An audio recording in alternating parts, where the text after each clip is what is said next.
నమస్కారం N99 news కి స్వాగతం. హెడ్లైన్ చూద్దాం.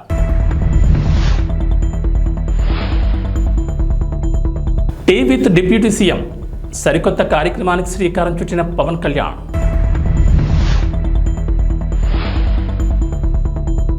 ఫోన్ ట్యాపింగ్ కేసుతో తనకు ఎటువంటి సంబంధం లేదంటున్న ఎస్ఐబి మాజీ చీఫ్ ప్రభాకర్ రావు.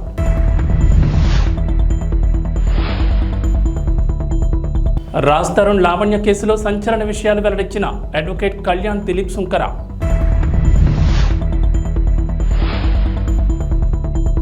తెలంగాణకు రెయిన్ అలర్ట్, పలు జిల్లాల్లో భారీ వర్షాలు. ఆంధ్రప్రదేశ్ డిప్యూటీ సీఎం పవన్ కళ్యాణ్ సరికొత్త కార్యక్రమానికి శ్రీకారం చుట్టారు. ఆంధ్రప్రదేశ్లో ఉన్న జూలను అంతర్జాతీయ స్థాయి ప్రమాణాలతో అభివృద్ధి చేయాలనే ఉద్దేశంతో సరికొత్తగా టీ విత్ డిప్యూటీ సీఎం కార్యక్రమం నిర్వహించారు. జూలను అభివృద్ధి చేయడంలో కార్పొరేట్ సంస్థలను సైతం భాగస్వామ్యం చేసేందుకు చర్చలు జరిపారు. కార్పొరేట్ సంస్థలను ఆకర్షించేందుకు టీ విత్ డిప్యూటీ సీఎం అనే వినూత్న కార్యక్రమాన్ని తీసుకొచ్చారు. జూ పార్కులను అంతర్జాతీయ ప్రమాణాలతో అభివృద్ధి చేయాలని zoo park authority of Andhra Pradesh 14వ గవర్నింగ్ బాడీ సమావేశంలో అటవీశాఖ అధికారులకు సూచించారు. రాష్ట్రానికి పర్యాటకులను ఆకర్షించేలా ప్రత్యేక కార్యక్రమాలకు రూపొందించాలని పవన్ కళ్యాణ్ ఆదేశించారు. విశాఖపట్నం, తిరుపతి జూ పార్కులకు ఎక్కువ మంది పర్యాటకులను ఆకర్షించేలా ప్రత్యేక కార్యాచరణను రూపొందించాలని సూచించారు. అలాగే రాష్ట్రంలో కొత్తగా జూ పార్కులను ఏర్పాటు చేసేందుకు ఉన్న అవకాశాలను పరిశీలించాలని అధికారులకు చెప్పారు. కొత్త జూ పార్కుల ఏర్పాటుకు నివేదికలు రూపొందించాలని, అరుదైన జంతువుల దిగుమతి, ప్రదర్శనపై ఫోకస్ పెట్టాలన్నారు. పర్యాటకుల్ని మరింతగా ఆకట్టుకునేందుకు జూ పార్కులను వన్యప్రాణుల సందర్శనతో వైల్డ్ లైఫ్ ఎక్స్పీరియన్స్ కలిగేలా ఏర్పాటు చేయాలని సూచించారు.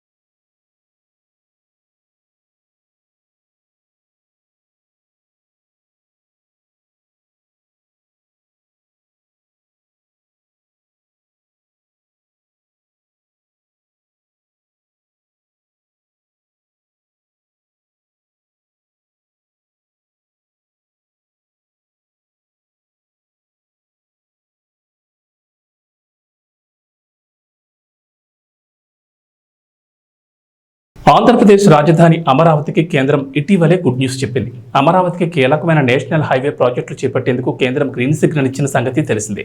కానీ తాజాగా NHAI రహదారుల ప్రాధికార సంస్థ తీసుకున్న నిర్ణయం అందుకు విరుద్ధంగా ఉంది. అమరావతి కేంద్రంగా ఇంతకాలం ఉన్న PIUను మూసివేయడం ఆందోళన కలిగిస్తోంది. అమరావతిలో ఉన్న PIUను విజయవాడ PIUలో విలీనం చేస్తూ నిర్ణయం తీసుకున్నారు. గతంలో టీడీపీ ప్రభుత్వం హయాంలో 2014లో రాజధానిగా అమరావతి ఖరారు చేసిన తర్వాత 189 కిలోమీటర్లు ఔటర్ రింగ్ రోడ్డుకు అప్పటి ముఖ్యమంత్రి చంద్రబాబు ప్రతిపాదన చేశారు. కేంద్రం నుంచి ఆమోదం రాగా అలైన్మెంట్ కూడా ఖరారు చేశారు. DPRకు సంబంధించి కూడా వేగంగా జరిగేలా అమరావతి కేంద్రంగా ప్రాజెక్ట్ యూనిట్ కార్యాలయాన్ని మంగళగిరిలో ఏర్పాటు చేశారు. ప్రధానంగా అనంతపురం నుంచి అమరావతికి నిర్మించాలనుకున్న access control greenfield expressway DPRల రూపకల్పనను ఈ యూనిట్కి అప్పగించారు. ఈ హైవేకు సంబంధించి ప్రాజెక్ట్ డైరెక్టర్ను కూడా నియమించారు.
కూటమి ప్రభుత్వం ఎన్నికల సమయంలో ఇచ్చిన హామీలను ఒక్కొక్కటిగా అమలు చేస్తోంది. ఇప్పటికే పింఛన్లు పెంచి పంపిణీ చేయగా మెగా డిఎస్సీ కసరత్తు మొదలైంది.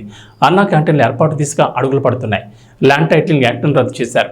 తాజాగా మరో హామీకి సంబంధించి కీలక నిర్ణయం తీసుకున్నారు. తల్లికి వందనం పథకానికి సంబంధించి కీలక ఆదేశాలు జారీ చేశారు. అలాగే విద్యార్థులకు అందజేసే స్టూడెంట్ కిట్కు సంబంధించి కూడా క్లారిటీ ఇచ్చారు. కొత్త ప్రభుత్వంలో పథకాల పేర్లు మారడంతో ఈ మేరకు పాఠశాల విద్యాశాఖ కార్యదర్శి కోన సిస్టర్ ఉత్తర్వులు జారీ చేశారు. చంద్రబాబు సర్కార్ 1వ తరగతి నుంచి ఇంటర్మీడియట్ వరకు చదివే విద్యార్థులకు అమ్మకు వందనం పేరుతో ఏడాదికి 15,000 ఆర్థిక సహాయం అందించాలని నిర్ణయించింది. అలాగే స్టూడెంట్ కిట్ ఇప్పటికే పంపిణీ చేసిన సంగతి తెలిసిందే. అయితే తల్లికి వందనం, స్టూడెంట్ కిట్ పథకాలకు సంబంధించి తప్పనిసరిగా ఆధార్ కలిగి ఉండాలని ప్రభుత్వం సూచించింది. ఒకవేళ ఎవరికైనా ఆధార్ కార్డు లేకపోతే వెంటనే దరఖాస్తు చేసుకోవాలని ప్రభుత్వం ఉత్తర్వుల్లో సూచించింది. విద్యాశాఖ ద్వారా ఆధార్ నమోదు చేసుకునేందుకు అవకాశం కల్పించాలని సూచించారు. అదే మరిగా అన్ని మోసాలు చేశాడు ఇతను. అమ్మఒడి ఒక బూటకం. ఏం చెప్పాడు ఆ రోజు? అందరికి ఇస్తానన్నాడు. మోసం చేశాడా లేదా? అందరి బిడ్డలకి ఇవ్వడం లేదు కదా. అందుకే నేను ఆలోచించాను, తల్లికి వందనం, తల్లికి వందనం నేనే ప్రారంభించాను. ఆడబిడ్డలు శాశ్వతంగా, మగబిడ్డలు కానీ ఆడబిడ్డలు కానీ బిడ్డలు తల్లులని గౌరవించాలనే ఉద్దేశంతో తల్లికి వందనం తీసుకొచ్చాను. ఈరోజు హామీ ఇస్తున్నాను, తల్లికి వందనం కింద సంవత్సరానికి ప్రతి ఒక్క బిడ్డకి 15,000 రూపాయలు ఇచ్చే బాధ్యత నాది. ఒకరి నిబంధన లేదు. ఇద్దరుంటే ఇద్దరికి ఇస్తా, ముగ్గురుంటే ముగ్గురికి ఇస్తా, నలుగురుంటే నలుగురికి ఇస్తా.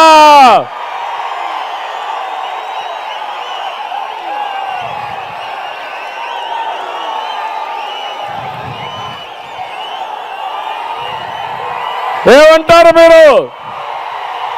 బాగుందా లేదా?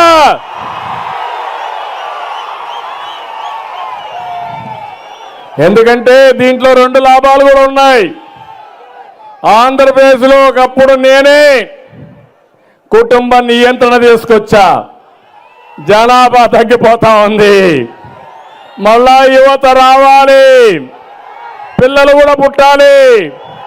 అందుకే ఎంతమంది పిల్లలున్నా అందరికి తల్లికి వందనం కింద 15,000 ఇచ్చి మిమ్మల్ని ప్రోత్సహించే బాధ్యత,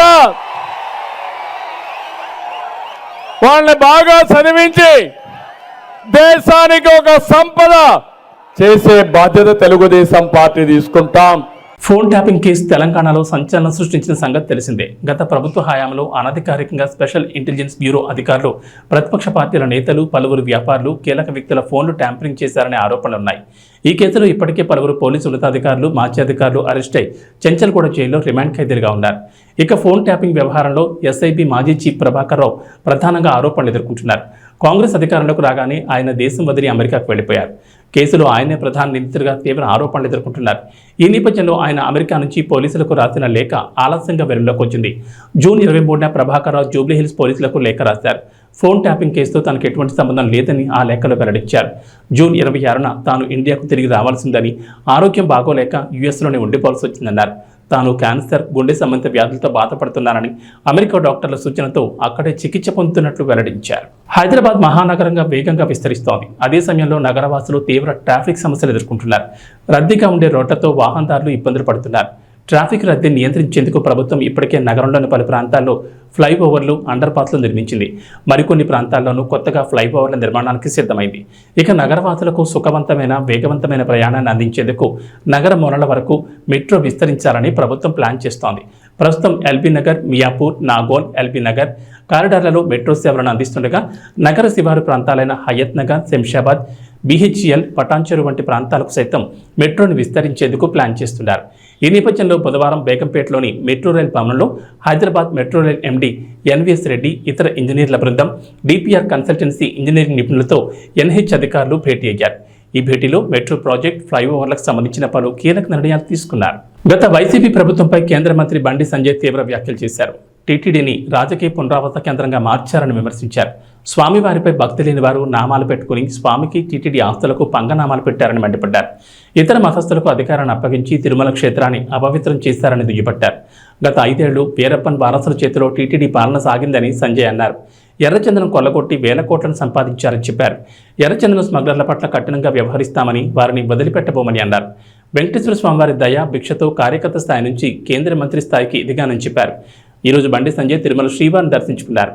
దర్శనానంతరం మీడియాతో మాట్లాడుతూ ఆయన ఈ వ్యాఖ్యలు చేశారు. బండి సంజయ్తో పాటు పలువురు బీజేపీ నేతలు కూడా స్వామివారిని దర్శించుకున్నారు. కేంద్ర మంత్రి హోదాలో స్వామివారిని బండి సంజయ్ దర్శించుకోవడం ఇదే మొదటిసారి. మనం మొన్నటి వరకు చూసినాం. మనం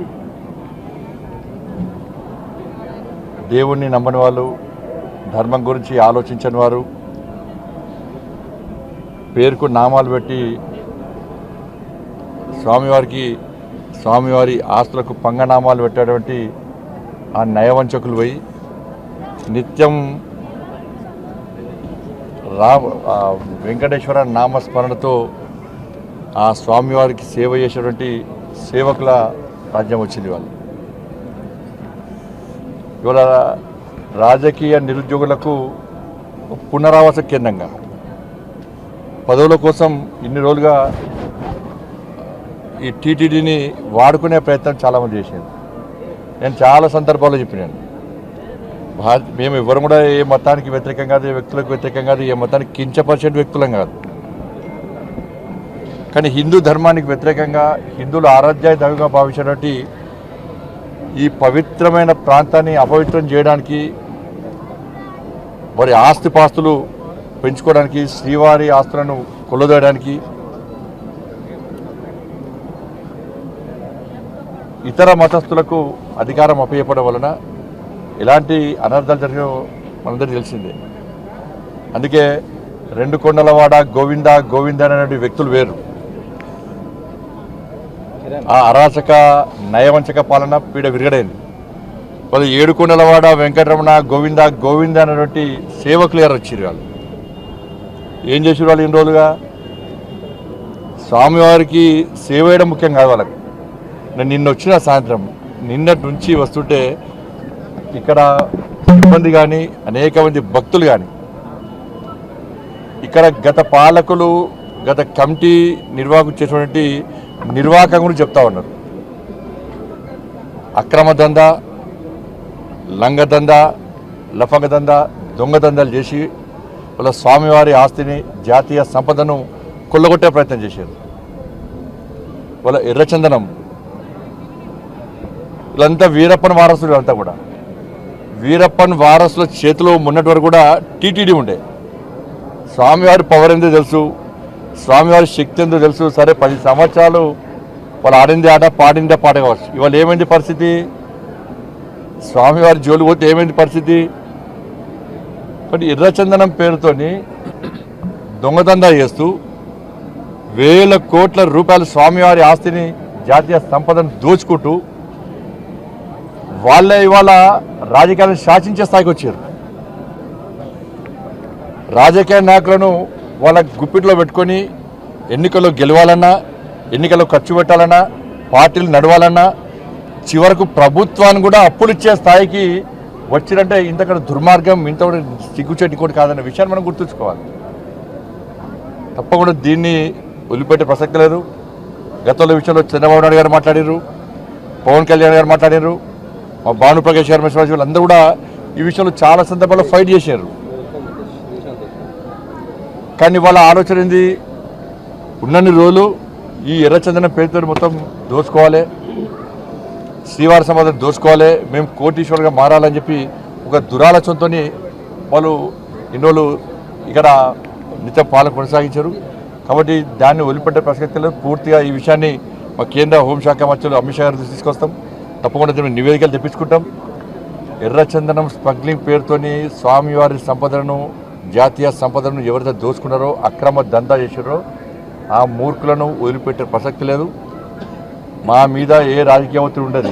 రాజకీయ ఒత్తిడిలకు భయపడేటువంటి వ్యక్తులం కాదు. మేము ప్రజా సంపదను, శ్రీవారి సంపదను, జాతీయ సంపదను కాపాడే వ్యక్తులం.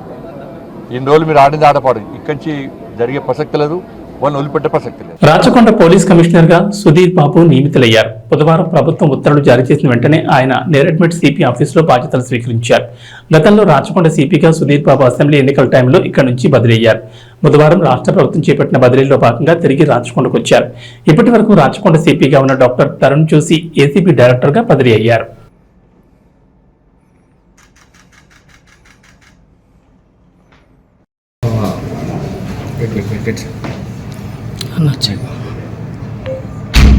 ఈరోజు నేను ప్రభుత్వం ఉత్తర్వుల ప్రకారం రాచకొండ పోలీస్ కమిషనర్గా ఇక్కడ విధులు నిర్వహించడానికి ఛార్జ్ చేసుకోవడం జరిగింది. దీనికి నేను ముఖ్యమంత్రి గారికి, ప్రభుత్వానికి, మా పోలీస్ ఉన్నతాధికారులకు నేను కృతజ్ఞతలు తెలియజేస్తున్నాను.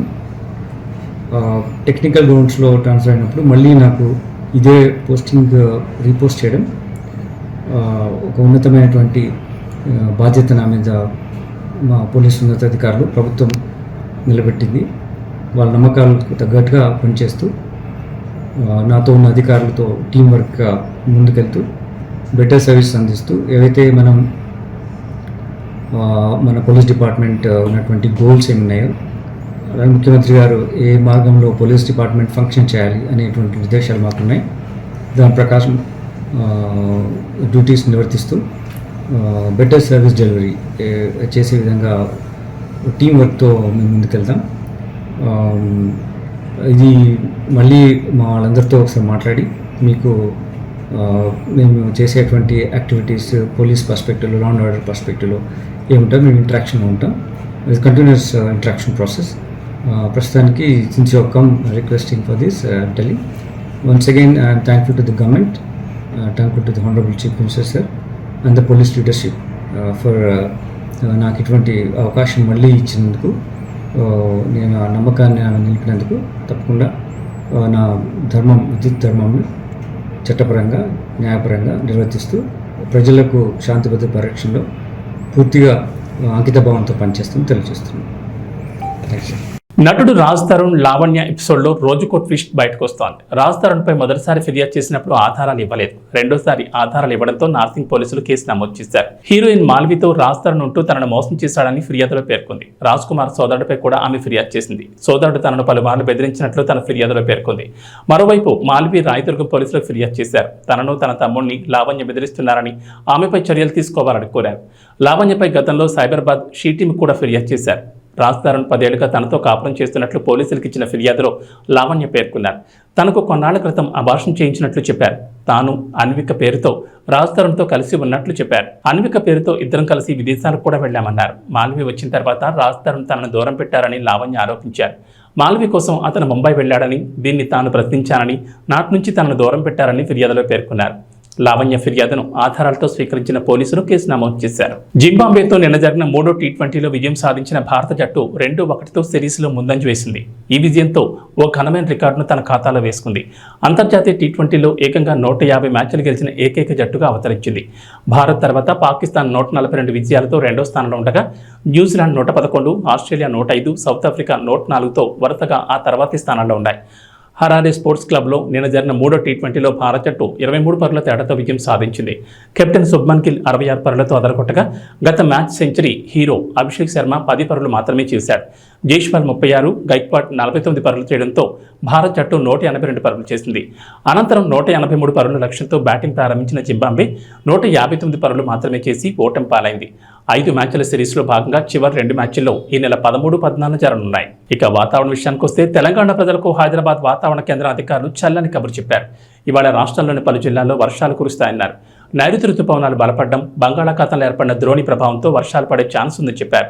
ప్రస్తుతం పశ్చిమ మధ్య బంగాళాఖాతంలో దక్షిణ ఏపీ తీరం వెంబడి ఉపరితల ఆవర్తనం ఏర్పడిందని చెప్పారు. అది సగటు సముద్ర మట్టానికి 3.1 నుంచి 7.6 కిలోమీటర్ల ఎత్తులో ఉన్నట్లు అధికారులు తెలిపారు. దీని ప్రభావంతో నేడు నిర్మల్, నిజామాబాద్, జగిత్యాల, ఆదిలాబాద్, కొమరంభీం, ఆసిఫాబాద్, మంచిర్యాల, జయశంకర్, భూపాలపల్లి, వికారాబాద్, సంగారెడ్డి, మెదక్, కామారెడ్డి, ములుగు, భద్రాద్రి కొత్తగూడెం జిల్లాల్లో భారీ వర్షాలు కురిసే ఛాన్స్ ఉందని చెప్పారు. గంటకు 30 నుంచి 40 కిలోమీటర్ల వేగంతో బలమైన ఈదురుగాలులు వీస్తాయన్నారు. ఈదురుగాలులకు తోడు ఉరుములు, మెరుపులతో కూడిన వర్షం కురిసే అవకాశం ఉందన్నారు. పలు చోట్ల పిడుగులు పడే ఛాన్స్ ఉందని, అప్రమత్తంగా ఉండాలని ప్రజలకు సూచించారు. అవసరమైతేనే బయటకు వెళ్లాలని, పిడుగుపాట్లకు గురయ్యే అవకాశం ఉన్నందున చెట్ల కింద ఉండొద్దని వాతావరణ శాఖ అధికారులు హెచ్చరించారు. ఇవి బులెటిన్ విశేషాలు. నమస్కారం.